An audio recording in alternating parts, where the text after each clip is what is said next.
Viridian, The Green Guide, written by Clouds, read by Distracted by Books. Chapter 72, Escape. For once, everyone in Ogawa's head was in agreement. If nothing changed soon, they were going to break, and there wouldn't be anything they could do about it. It didn't make it any easier that he couldn't really remember anything more than vague memories from further back than the past year or so, and he was almost positive that Sensei was using some sort of brainwashing quirk based on the multiple times he hadn't even wanted to disobey. After who knew how long since he'd arrived in this nightmare, Ogawa could feel himself becoming more compliant and obeying half the orders the doctor gave him without a second thought. He almost laughed now when he remembered how afraid he had been of the shadows that shared his body now, and how worried he'd been that he would lose himself to them, when really he should have been terrified of all of them losing themselves completely and becoming exactly what the doctor wanted them to be. As it was, even more than Kumo, the shadows were his support during the long hours when the doctor stole him away for a session. Ogawa wouldn't necessarily call them friends, but they had grown closer and he wasn't afraid of them anymore, which was better than nothing. Maybe eventually he'd actually get used to them, or maybe the doctor would wipe the rest of his memories and he wouldn't ever remember having his head to himself. From the short chats he was able to have with Kumo, when both of them were lucid, they'd decided that the shadows must be what was left of the owners of the quirks that the experiments had mixed with theirs.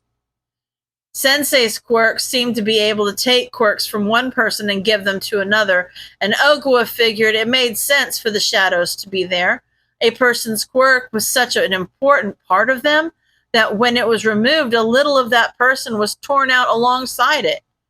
He didn't really want to know what had happened to the rest of his shadows, and everyone in his head seemed to agree that considering what they'd gone through so far, it was probably better that they didn't ever try to find out. But it explained why his quirk felt like a hand-me-down sweater that was just a few sizes too big. It was like his quirk, but it wasn't entirely his, so it felt weird and was hard to get used to. It didn't help that he couldn't completely explore his limits without showing his cards to his captors. His unknown quirk limits were his only hope if he ever wanted to get out of here. Footsteps and the sound of something dragging echoed down the hall, and it was only a moment before Kumo was tossed roughly into the cell next to him, unconscious, with the black vapor of his new quirk fluctuating out of control. They still hadn't figured out what Kumo's new quirk did, but it must be pretty dangerous considering that they'd started wiping his memories of the experiments. They probably wanted him to be completely compliant before they allowed him to fully use and understand his quirk. But Ogawa thought that between the two of them, Kumo had a better chance of escaping. "Come on then, your turn now," the doctor said, unlocking Ogawa's cell and kicking him lightly in the ribs so he couldn't pretend to be asleep. "And let's see if we can do it without fighting this time, eh?" Ogawa slowly got to his feet and followed a few steps behind the doctor in feigned compliance. It was a new strategy that he'd been using for a few days now, and one that he desperately hoped didn't backfire. But at this point, he was willing to try anything, even pretending to be the obedient little puppet they wanted him to be. The doctor hummed happily as they made their way to the lab, and Ogawa was careful not to show too much interest in any of the hallways they passed. He had been down some of them for various experiments, and he was sure that some of the others were decoys, but he still noted every single one, just in case. He resisted the overwhelming temptation to run. In these in-between moments, the doctor was carefully looking for any sign of disobedience or rebellion, and he was far too familiar with the doctor's toys to believe that he'd make it more than a few steps.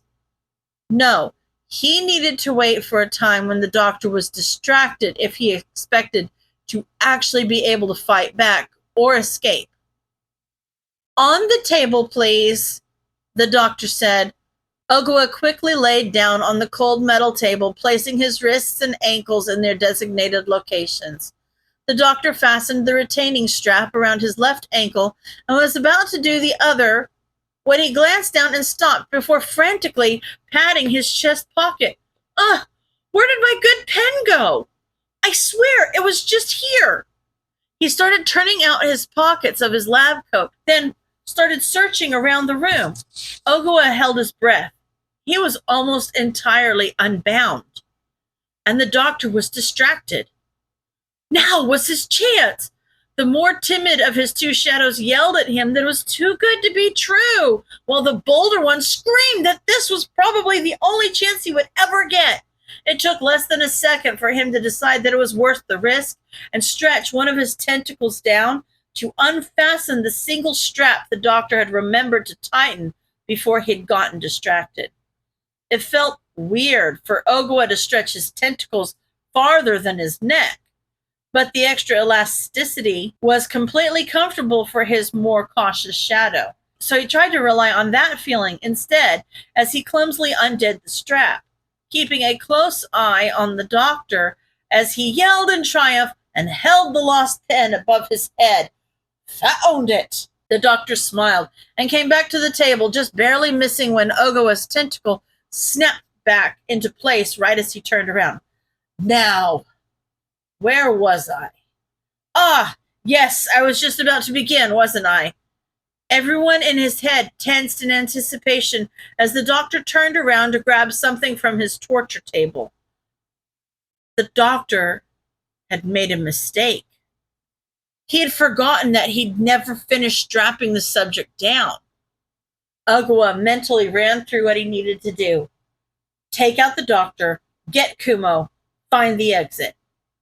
He could do this. He had to get it right because they weren't going to get another chance. The doctor turned back around, scalpel in hand, and leaned over Ogawa with a smile. Sorry about the delay. Let's get... Ogawa pounced. As quickly as he could, he wrapped tentacles around every one of the doctor's limbs and another over his mouth and nose, clamping his jaw shut so he couldn't scream for help. With his more confident shadow's encouragement, he tightened the tentacle around the doctor's wrist until he was forced to let go of the scalpel, and Ogawa used another tentacle to retrieve it and throw it across the room. He glanced up at the camera in the corner. He needed to get out of here before backup arrived. The doctor let out a muffled scream as a thick black ink oozed from Ogawa's tentacles and started burning where it touched him. They had figured out that the ink he was able to produce now was kind of acid, but he had only ever shown the doctor the weakest concentration of it, even though his more assertive shadow felt confident that they could control the concentration. Thankfully, that instinct had been correct, and even though Ogawa had no idea how strong the ink he'd just produced was, it was enough that when combined with the lack of air as his tentacles choked him, it took less than a minute for the doctor's eyes to roll back in his head as he passed out from the pain. Ogawa tossed him across the room and immediately ran for the door, cursing when he realized it was locked. Instinctively, his tentacles reached toward the doctor and started searching his pockets. Ogawa almost dropped the key as soon as he found it, but after a brief fumble, he was finally able to shove it in the lock, and he sighed in relief as it clicked open. He didn't want to waste time running through the maze, so instead he stretched his tentacles out as far as they could go down every hall and used them to search for a breeze or any sensation to show that it might lead outside. As he ran back toward the holding cells, he heard footsteps running down one of the halls toward him and panicked, running in the opposite direction of the sound, which unfortunately only got him completely lost. Ogawa whined in frustration. He didn't have time to get lost. He needed to find Kumo and get out. He kept running, both of his shadows urging him on and encouraging him to run faster. He felt a patch of cold air on one of his tentacles and immediately followed it. Nothing looked familiar, and he had no idea if his holding cell was close or halfway across the facility at this point. But he could hear yells behind him and realized he couldn't afford to search for it.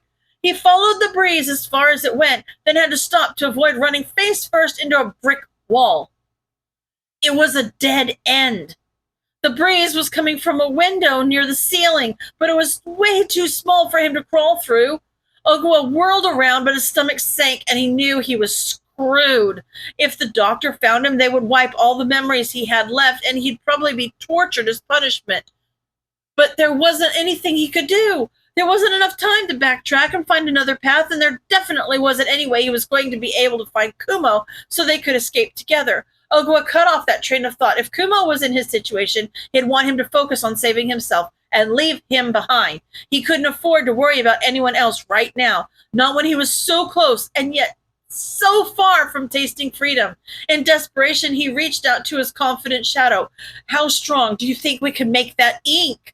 It wasn't words that he felt in return, just a weird feeling of confidence, like they were excited to rise to the challenge.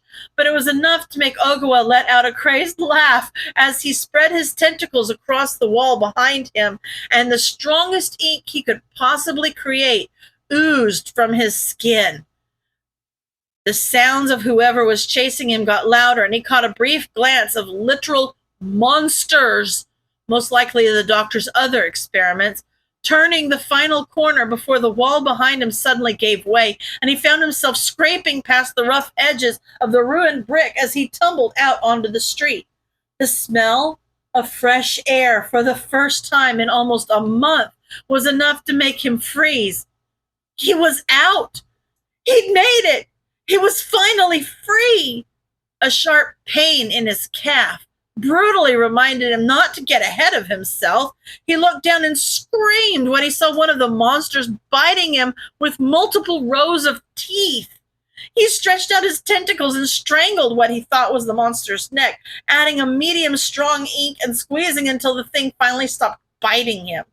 Ogwa gave a final kick to the monster's face and scrambled to his feet, not wanting to see if the monster was still awake or even still alive as he launched himself blindly down the alley and onto the street.